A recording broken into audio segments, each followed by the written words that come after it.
Hello, and welcome to Criminal Mischief, the Art and Science of Crime Fiction. I'm your host, D.P. Lyle. This is Toxicology Part 3. We've already had Part 1 and Part 2, where we talked about the testing principles and some of the general principles of toxicology.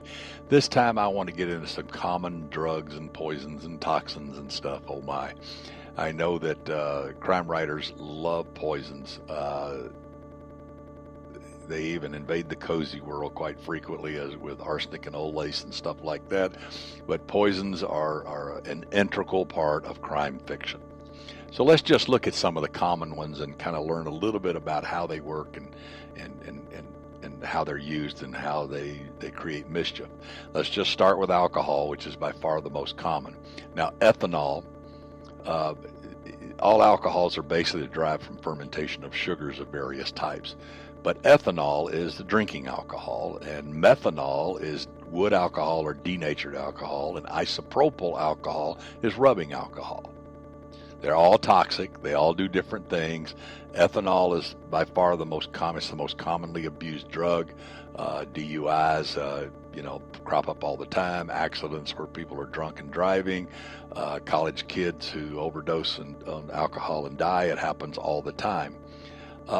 With methanol, you don't see that so much anymore, but it does when you drink it. It enters in the liver and converts to the methanol gets converted to formic acid and formaldehyde, and it can cause all kinds of stuff, like nausea, vomiting, and damage to the pancreas and the liver, and confusion and brain damage and blindness and seizures and coma, and ultimately death. I mean, wow, who wouldn't drink some of that?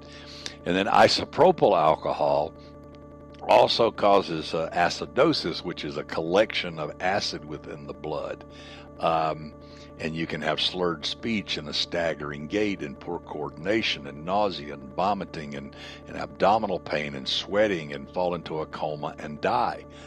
You can bleed into the lungs and into the gastrointestinal tract. So isopropyl alcohol is not safe. A lot of alcoholics back in the day used to drink everything from Old Spice, aftershave, you name it. I had a patient once that loved Aqua Velva. Well, that's basically isopropyl alcohol, and you're asking for trouble.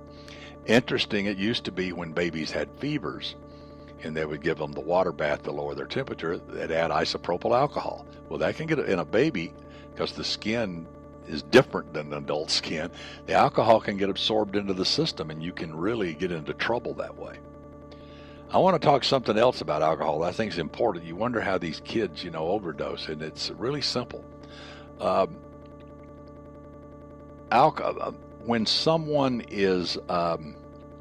takes in any chemical, alcohol included, there's enzymes inside the bloodstream and the liver and elsewhere that start destroying it. We talked about that in part 1 of this series. It starts destroying the chemical.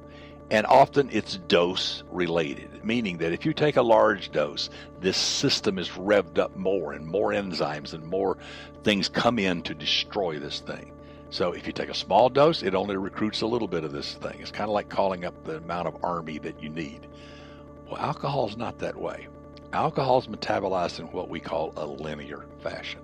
And what that means, if you take 1 ounce of alcohol or 10 ounces of alcohol, the system is bang, full tilt from Jump Street.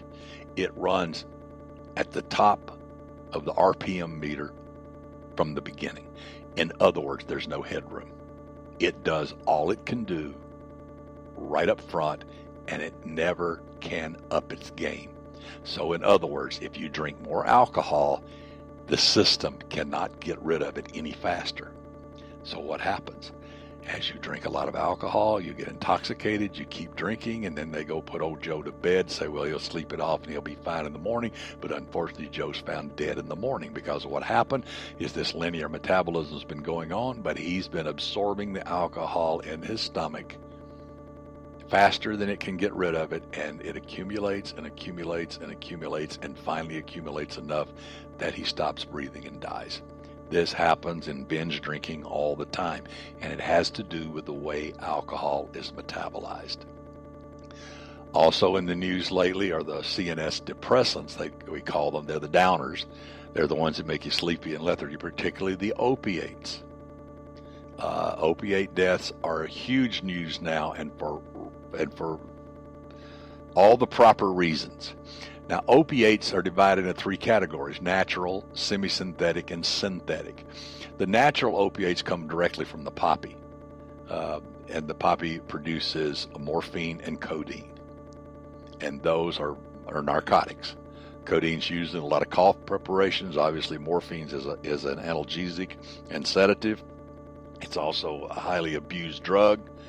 As I said in one of the earlier talks here, that heroin is basically a byproduct of mixing morphine with acetic anhydride and acetyl chloride, and it produces heroin, which is diacetyl morphine, and then when it hits the body, it's almost immediately broken down into a morphine-like substance. So heroin is a semi-synthetic. It comes from the opiate, but then it's chemically altered to be something else. It starts with morphine or codeine and then is converted to something else, and that's what semi-synthetic means. Others would include OxyContin, oxycodone, oxymorphone, hydrocodone, the things that you've heard a lot about.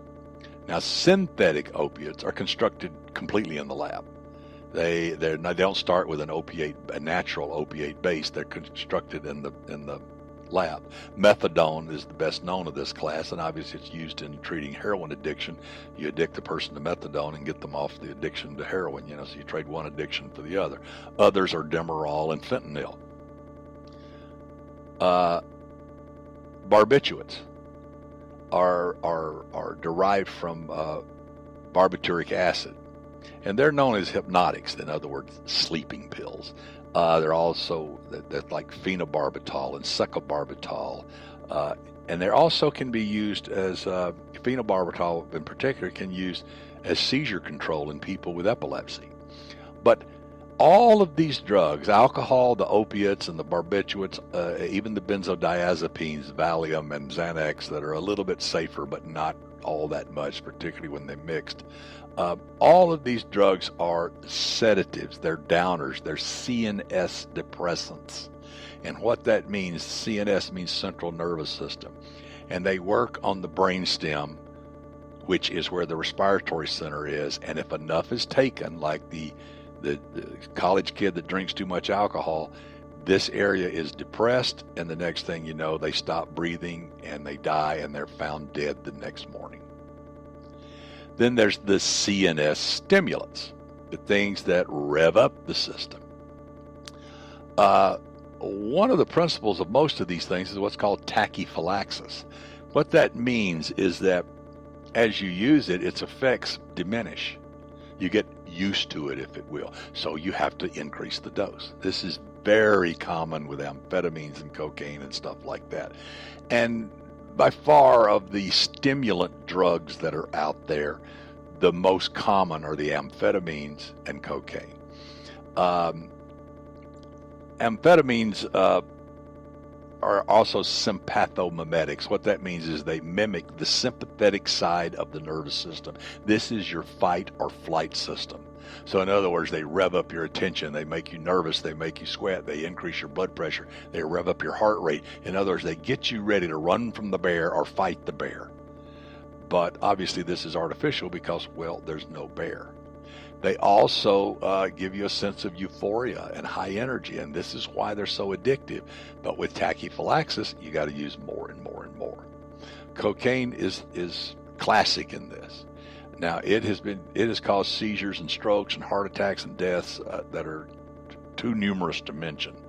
Someone once said that back in the old days that cocaine's proof that you're making too much money because it was expensive. But it morphed and it changed when you can start mixing it with a little soda water and whatnot and make crack cocaine. You can smoke it and inhale it, and then it becomes very highly addictive because then it is immediately absorbed into the bloodstream. Smoking something is essentially like injecting it IV, because the lungs have a direct connection to the bloodstream. It's microscopic. It's one cell layer thick, and bang, anything that's in your lung, in your alveoli of your lungs, the little air sacs, immediately jumps into the bloodstream, just like a needle was pushing it into a vein. So crack cocaine became an epidemic and highly addictive very quickly. Hallucinogenic drugs. Well, they can cause hallucinations and delusions. Now, what's the difference? A delusion is a belief system that has little or no basis in reality, but there's at least a stimulus. The person might believe that they're being watched or monitored by that neighbor or a boss or their spouse, or that someone's out to get them and whatever. They have this delusion that the car that drove by their house was actually the FBI keeping an eye on them. Well, there's a stimulus, but it's misinterpreted. Hallucinations are sensory experiences that are not real. They don't need a stimulus. This all comes internal. You see stuff that's not there. You hear stuff and feel stuff that's not there. Alcohol withdrawal can lead to these things, and the various psychoses that are associated with delirium tremens or DTs. We've all seen them in medical school. Trust me, it's very common. But the hallucinogenic drugs we'll talk about can cause these experiences where you create things in your mind that have no basis in reality whatsoever. They're not a misinterpretation. They are a creation. So that's the difference between delusions and hallucinations. The most common are the cannabinoids, which is marijuana. Tetrahydroxycannabinol, or THC, is the active ingredient for the most part. Marijuana used to have concentrations of 2, 3, 4%. Boy, that has jumped through the roof lately. Hashish, the hash oils and stuff can be 12, 14, 15% of this stuff. So they can really, you're not sure what you're getting when you use this stuff. But most people think, you get your mellow when you smoke. But remember, these are hallucinogenic drugs too. The cannabinoids can cause delusions and hallucinations and all kinds of stuff in proper doses or excess doses. And interesting, the test for it's usually a urine test, and it can stay positive for up to 30 days after using it. So the toxicology, that's one of the problems they have, is how do you determine if there's enough of the active ingredient in the bloodstream that's bioavailable to interfere with the person's thinking and acting and doing. And this is one of the problems. The field sobriety tests they use for drivers often will unmask this type of intoxication, but not always. And there's no good test like alcohol. If you breathe into an alcohol tester and you do a breath analyzer, it is dead solid, identical to the bloodstream. Because again, as I said, the lungs and the blood are almost tied together. You can't fake a BAC, a blood alcohol test. You can't fake a respiratory test. They are accurate. They are extremely accurate. And you can hyperventilate before you do it. You can do all this stuff. You can chew gum. It's not going to make any difference. You're going to fail the test. Another group are the cactuses and the mushrooms. Now, peyote is a small cactus mostly grown in Mexico, and its active ingredient is mescaline, and it was a lot more popular 30 years ago than it is now, but trust me, it's still around. And then there are the magic mushrooms, that's everything from gray slick and white rabbit on up to modern time.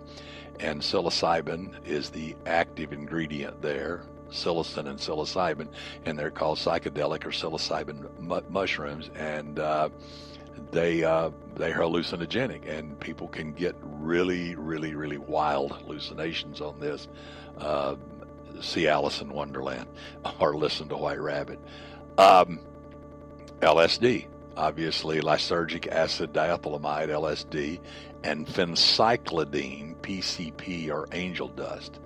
Now, both of these are highly hallucinogenic chemicals, and that's what they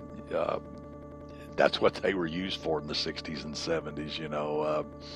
The Moody Blues, 25 or 6 to 4, is all about LSD. Lucy in the Sky with Diamonds, LSD. all of these things create these hallucinogenic events, and that's why people use them, to turn on, tune out, drop out, all that stuff. Timothy Leary. Bencyclidine, or angel dust, is a different animal. It can produce a severe acute psychosis with paranoia and very violent behavior. It's like acute paranoid schizophrenia.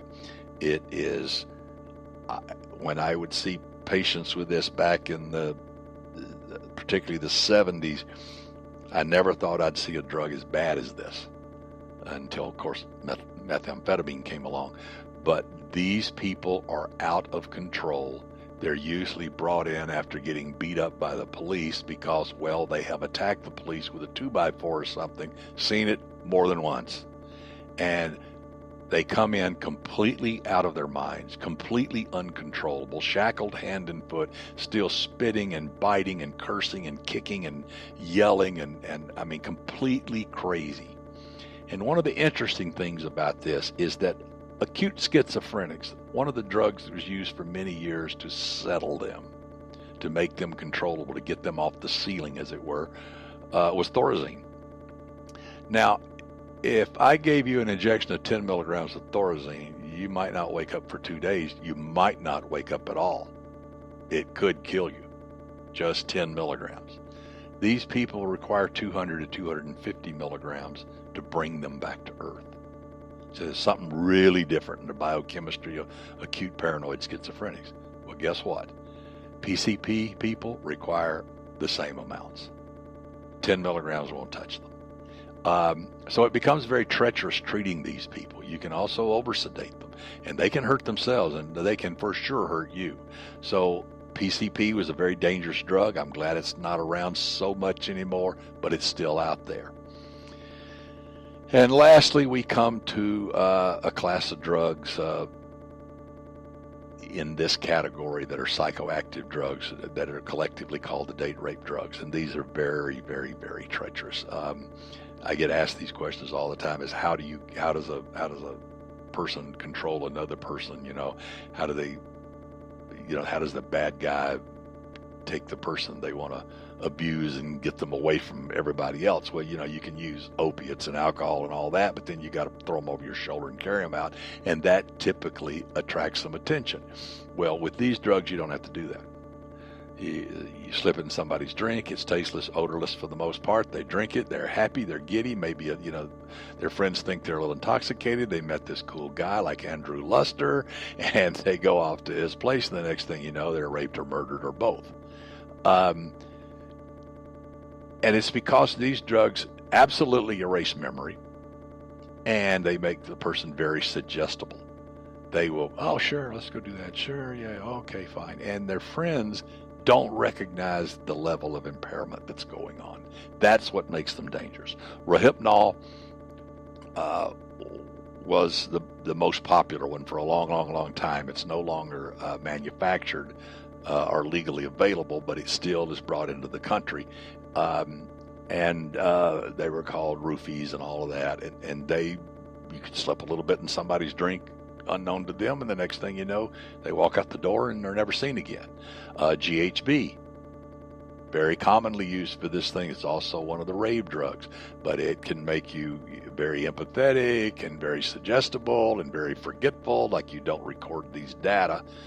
And even, so you get raped and you're taken home and something went wrong, but you have no idea what.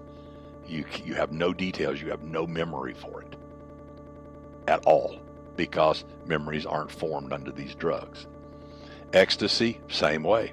Ecstasy is also called MDMA and X and E and all this stuff, and it can cause exactly the same effects. It is a highly abused rave drug, though raves aren't as popular as they used to be. They're still around, but people use them for partying and fun and all of this. And then there's ketamine, which really makes no sense to me whatsoever, because ketamine was devised as a general anesthetic. It came into being when I was in medical school a long time ago. And it's rapid acting, and it can be given by injection or it can be smoked. They sprinkle some of it they dry it out and sprinkle some of the white powder on a joint and smoke it.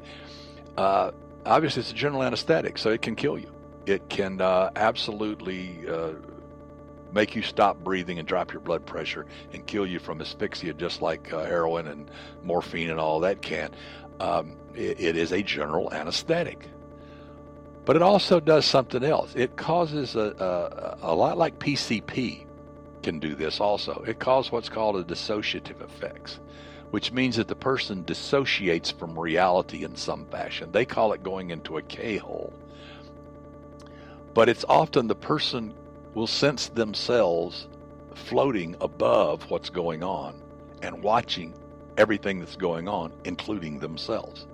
Now, near-death experiences and cardiac arrest and during surgery and all this have had similar experiences where you're hovering up in the corner of the room and you're looking over what's going on below you, including yourself. It's really a weird syndrome, but it's called a dissociative or a depersonalization syndrome. PCP does it, and ketamine can do it. And the rave goers and the partiers like this stuff. Others that are often seen in crime novels, of course, are cyanide. Cyanide, sodium cyanide, and potassium cyanide are both powders. Hydrogen cyanide is a gas. That's the one that's was used in the gas chambers and executions. And you're thinking, okay, cyanide, that must be hard to get. No, actually, you can order it on the internet because it's used in metal plating and jewelry making, and so you can buy it from pharmaceutical supply houses all the time. Now, a lot of the time, the poisoning with it is accidental because, I mean, if you just touch it, it can absorb through the skin. If you lick your fingers, it gets into the GI tract, and the acids, they're converted into hydrogen cyanide, and you die. And it can be deadly very, very, very quickly. Strychnine. You don't see strychnine so much anymore, but the snake handlers, the holy rollers, as we called them growing up in the South, and my book, Original Sin, my third Samantha Cody book, deals with the snake handling community. Well, they drink strychnine because they think they're not going to die and it makes them better, but it doesn't. The thing about strychnine, and what's horrible about it, is it is a neuromuscular toxin. It interferes with the transmission of neurologic impulses, and the body adopts a posture known as aposthotmus. And what this basically means is it's an arched back, and all the muscles of their body start contracting at the same time, and the body becomes stiff and arched, so that literally the back of their head and their heels are on the floor, but everything else is off the ground in a C shape. And it interferes with breathing, it interferes with everything, and they die from asphyxia. And it is a horrific death. Interestingly, because of this profound muscular reaction, and I won't bore you with the details, it can cause rigor mortis very quickly, what's called cadaveric spasm. Again, this is all explained in Forensics for Dummies and How Done It Forensics, but it has to do with the depletion of ATP, the energy-producing molecule in the muscles, and that's what produces that depletion is what produces rigor mortis, at least the spastic portion of it, and these people can go into rigor mortis instantly. Mushrooms. Now, we talked about hallucinogenic mushrooms, but guess what? There's the amantadine or phalloidin mushrooms that are even more deadly. They're called the death cap mushrooms, and you hear about people dying from these things all the time. They go out in the woods and pick mushrooms, and well, mushrooms are mushrooms. Well, not exactly. You got to be able to identify these guys because they will kill you. And they're very treacherous for one main reason. You ingest them, you feel fine, you feel great, you had a great meal, you get up the next morning, you feel great, you go to bed that night, you get up the next morning, and suddenly all hell breaks loose. Nausea and vomiting, and your liver is dead. And soon you will die. There is a delay of anywhere from 24 to 48 hours in the onset of symptoms after someone has eaten these mushrooms. And all too often, by that time, the damage is too severe for any medical intervention. So when you eat these mushrooms, you may feel great for 2 days, and then suddenly you become very, very, very ill. So don't eat wild mushrooms unless you really know what you're doing. We talked about lead and arsenic and all of that stuff in an earlier talk, and I won't go into that again. But arsenic and lead and mercury are also used in homicidal poisonings, particularly arsenic. It's still around. Ethylene glycol is a very interesting toxin, and it's used all the time. You will see a case or more every year of somebody poisoning someone with antifreeze, and that's basically what it is. Now, ethylene glycol breaks down to several compounds. We talked about how that happens, the metabolism of drugs, but the most important is oxalic acid. And when it enters the bloodstream, it reacts with calcium in the blood to form calcium oxalate, which then is filtered out by the kidneys, and the kidneys are just absolutely wiped out by this. And you find these oxalic acid crystals in the kidneys at death. The thing about ethylene glycol is it's very sweet. It has a sweet flavor to it. So you can add it to food or drink and no one will notice. Alcoholics back in the day, I remember many of them in medical school, they loved to drink antifreeze. And so they would come in with ethylene glycol poisoning all the time. And some of them would wipe out their kidneys and, ultimately die from that. And others would survive and just be damaged goods. But because it tasted sweet and because it had a little alcohol-like, burn to it, alcoholics loved it. But it's used in both fictional and real-life poisonings all the time. Insulin. Insulin, of course, drops the blood sugar dramatically and destroys the brain, and the brain requires constant oxygen and constant nutrition in the form of sugars, and when you give someone a big dose of insulin, the blood sugar drops dramatically, the brain is damaged and dies, and you either end up with brain damage or you end up dead. And insulin is available, it's out there, millions of people have it in their home, it's available in hospitals, and many of the angels of death, so to speak, have used insulin as their murder weapon of choice. The famous Klaus von Bülow case with Sonny Bulow, insulin was involved in that. You can look that up and read about it. But insulin is a deadly product, but it is used in murders, both fictional and real, all the time. Succinylcholine is the last one I'll talk about. Succinylcholine, or Sux as it's called, is a paralytic drug. Now, it paralyzes all the muscles of the body. The person cannot breathe and literally cannot bat an eye, but they are awake and alert. Now, that is a horror story. You're laying there, you know what's going on, you're perfectly cognizant, you can hear everything, you can't move your eyes, you can't bat your eyes, you can't lift a finger, and you feel yourself dying. This is horrible. The famous Carl Coppolino case that put F. Lee Bailey on the map involves succinylcholine. So you can Google that and look into that. It's a fascinating story. But here's the problem. After its injection, it's quickly broken down, and one of the byproducts is succinic acid and all this, but all the testing that has been done is very controversial. Using the test we talked about, GCMS, there's controversy as to how accurate it is in determining this in a living person or a dead person.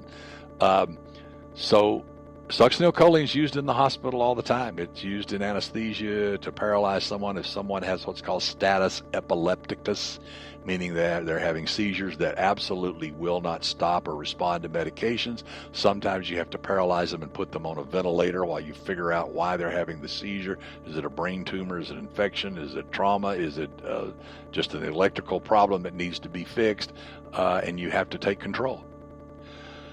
So this has been a rather long discussion on many of the common drugs, poisons, and toxins out there in the world that are used in crime fiction all the time And I hope that some of this material can help you plot your own stories.